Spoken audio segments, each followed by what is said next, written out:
Hoy quiero hacer un podcast un tanto distinto. Y es que ya sabéis que normalmente lo que hacemos aquí es que de lunes a viernes me tenéis a mí comentando pues bien algo del mercado específico, digamos en tiempo real, ¿no? Algo tan de ese momento candente, o bien hablando pues de alguna figura técnica, alguna teoría del mercado, algo así. Pero en el episodio de hoy, aprovechando también que estoy de vacaciones y que estoy un poquito más distendido, de hecho lo siento por no haber podido cumplir con el horario esta semana, la verdad es que lo he intentado, pero estoy justo además en un sitio sin wifi, es muy complicado, entonces ya me perdonaréis por esa parte, pero quiero aprovechar también para hacer un episodio de podcast distinto. Y este es el episodio de hoy. Quiero hablarte de una historia real, de una conversación que surgió entre dos personas muy influyentes y muy... Bueno, una de ellas ya falleció y la otra, bueno, pues sigue siendo uno de los empresarios tanto más ricos como más valorados en el mundo. Y se trata de Steve Jobs y Bernard Arnault, que, bueno, Steve Jobs imagino que todo el mundo le ubica, pero Bernard Arnault es el CEO de Louis Vuitton Moet Hennessy, LVMH, el grupo de lujo.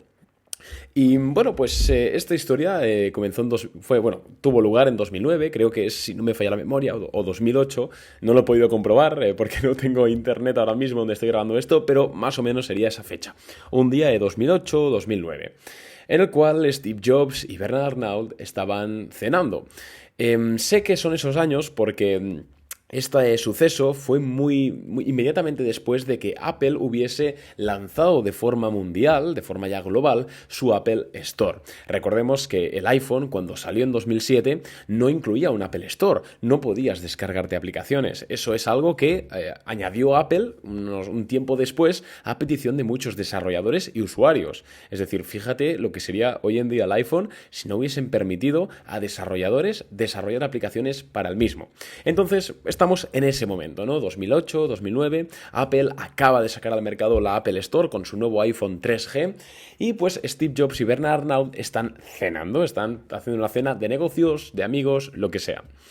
Y se ponen a conversar de la tecnología, se ponen a conversar del sector del lujo, se ponen a conversar del devenir de todo. Recordemos que en ese momento había estallado también la crisis financiera de Lehman Brothers, Bear Stearns, la de 2007, pues estaban hablando, digamos, como dos colegas o como dos amigos más. Pero hay una parte de esta conversación que se hizo pública, que la hizo pública Bernard Arnault, y es en el momento en el cual Bernard Arnault, digamos, pone la mano encima del hombro de Steve Jobs y le pregunta, oye Steve, ¿tú crees que en 30 años la gente seguirá usando el iPhone?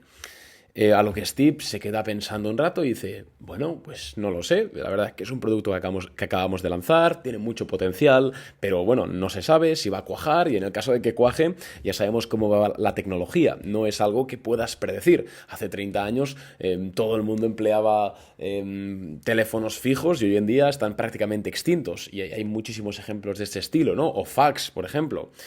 No se sabe, entonces Steve Jobs le dijo al final que no lo sabía, que oye, que es muy difícil saber si dentro de 30 años el iPhone seguiría empleándose.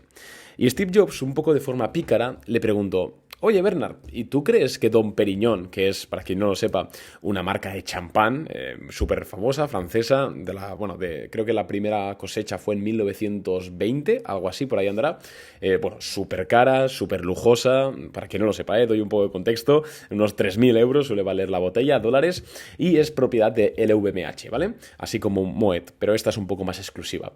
Y le dijo Steve Jobs, oye, ¿y tú crees que la gente dentro de 30 años seguirá bebiendo Dom Perignon? A lo que los dos se quedan un poco así confundidos, ¿no? Se miran el uno al otro y se ríen los dos a la vez. Y le dice Bernard a Steve, sí, creo que la gente seguirá bebiendo Dom Perignon en 30 años.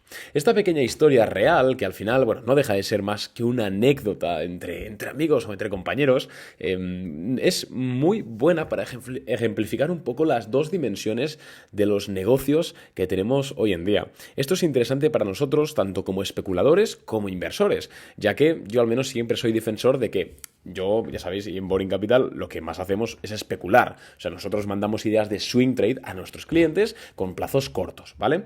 Pero siempre he defendido que debes tener una parte de tu patrimonio destinada al swing trade, porque creo que es lo más rentable, pero también considero inteligente tener una parte de tu patrimonio destinada a la inversión a largo plazo, ya sea en acciones que tú hayas seleccionado individualmente o en fondos referenciados, ETFs, lo que sea. Pero lo considero interesante porque al final sí, se puede ganar mucho dinero en swing trade, también es cierto que hay más riesgo, pero oye, pues no hay nada más bonito que ver cómo tu dinero se va haciendo poco a poco, sin mucha prisa, pero sin pausa, un poquito más grande. Y eso al final solo se consigue con la inversión a largo plazo. Entonces, esto nos interesa a todos.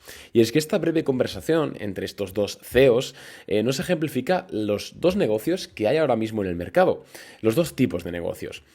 Por un lado está sobre todo copado por la tecnología, aunque también la biofarmacéutica, pero sobre todo la tecnología, negocios que pueden tener un crecimiento muy grande, pero que son a un plazo más corto. ¿Por qué? Porque las innovaciones tecnológicas sí pueden darte una ventaja increíble durante unos años, es algo que hemos visto muchas veces, lo vimos con IBM, lo vimos con Nokia, lo vimos con Intel, lo hemos visto con muchas empresas a lo largo del mundo, de la historia, pero suelen ser ventajas, primero, que duran menos y segundo, suelen ser productos más temporales, productos más cíclicos, por así decirlo.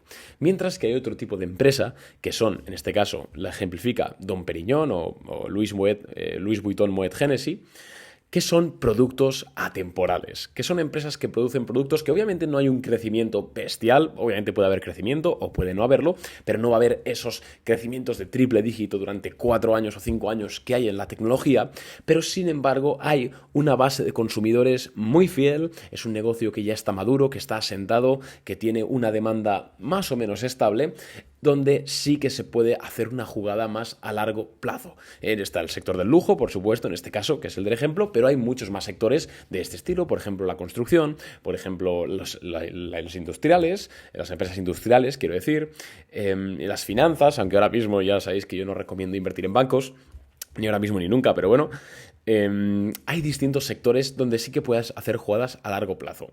¿Y cuál es la enseñanza que sacamos aquí más allá de lo bonita que ha sido esta historia?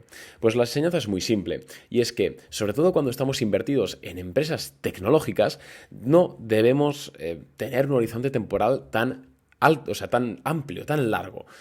Os voy a poner un ejemplo que es lo que hicimos con Netflix en Boring Capital. En febrero de 2020 nosotros compramos Netflix. ¿Por qué? Pues porque parecía que venía una pandemia y nos parecía también que había buenos crecimientos. Total, compramos Netflix no para swing trade, sino para medio-largo plazo, ¿vale? Antes sí que hacíamos operaciones más a largo plazo en Boring Capital, luego desde un tiempo a esta parte nos dedicamos única y exclusivamente al swing trade, ¿vale? Pero antes sí que lo hacíamos así y compramos acciones de Netflix, ¿vale? En febrero de 2020. Creo que fue sobre noviembre de 2021, Netflix pasó de valer $250, que es a la que lo compramos, a valer 700. O sea, le ganamos más de un 150% a Netflix. Una auténtica barbaridad, ¿vale? Lejos de eso, nosotros fuimos conscientes en todo momento de que Netflix es una empresa tecnológica y por ende, por su propia naturaleza, es más fácil que cambien las tornas del juego. Entonces siempre hemos sido muy, sensibles a la venta de este tipo de empresas. Y en noviembre de 2021 vendimos Netflix a unos $700 por acción. Esto si sois clientes de Boring Capital, con el canal de ideas de inversión, si subís hasta 2020 y 2021 podéis encontrar estas operaciones, No me estoy inventando nada, está todo público. Y esto, oye, muchas personas no vendieron Netflix en ese momento ni a 700, ni a 600, ni a 500, pese a que la tendencia era claramente bajista. ¿Por qué? Pues porque en su cabeza tenían una jugada a largo plazo. Pero es que no entienden que no todas las empresas son iguales, que no puedes tratar de la misma forma a una empresa industrial que a una empresa tecnológica. Es lo mismo que ocurrió con Meta. Es lo mismo que ocurrió con Intel. Intel durante décadas ha sido líder en el sector de semiconductores. Sin embargo, recordemos, es una empresa tecnológica y tiene una ventaja tecnológica, que suelen durar menos. Vino AMD en 2018, sacó su línea de procesadores Ryzen, todavía lo recuerdo, bueno, siguen estando en mercado, y los vapuleó. Simplemente tuvieron una tecnología mejor y se los ventilaron. Y mirad la cotización de Intel desde entonces. Claramente bajista y lateral, mientras que la de AMD, con sus más y con sus menos, ha subido bastante desde 2018.